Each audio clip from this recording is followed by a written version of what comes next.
I grew up in row house, Philadelphia, in an old Jewish neighborhood. I didn't know any black people. I didn't even know any non-Jews. So it was, a theory. Civil rights was a theory, although, I knew about the Holocaust, and I was beginning to become awakened to the whole idea of one group oppressing another. When I was little, I played baseball. I had the highest batting average of all the kids under 12 on my block.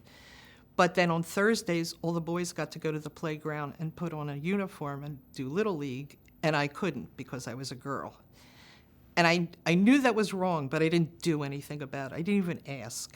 But I was becoming aware that different groups were oppressing other groups. In high school, I was editor of the school paper, and I was considered a troublemaker because I wanted to deal with issues. And I remember we did a book review of a James Baldwin book, and the teacher who was in charge of the paper said, "This isn't relevant," and didn't want us to do it. And well, of course it's relevant. Why isn't it relevant?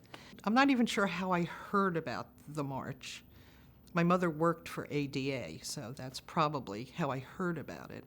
And I decided I wanted to go. And the trip is when I began to put things together, that this involves my friend Phyllis, This involves, Mrs. Wright, my math teacher, And that was the beginning of that's how I began to evolve. I remember looking around, and it was not all black, not all white, not all young, not all old. It was just people, and we were all walking in the same direction. We all had, signs, and I just knew we were caught up in a moment. I realized it was an important moment, and over the years I realized just how important and what was important, but I became aware of, the importance of it. I think it was a big awakening for us who participated as individuals, and I think it was a big awakening for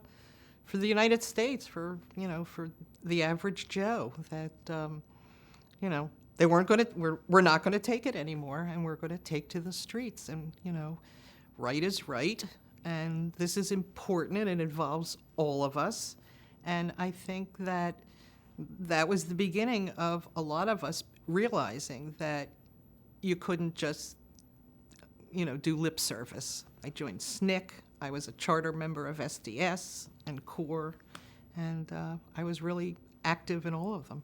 We, protested in front of Old Main, with signs and stuff. And I remember, this just came to me. I just remembered that I guess I was recruiting people because we were going to have a big protest march, civil rights now, civil rights for all.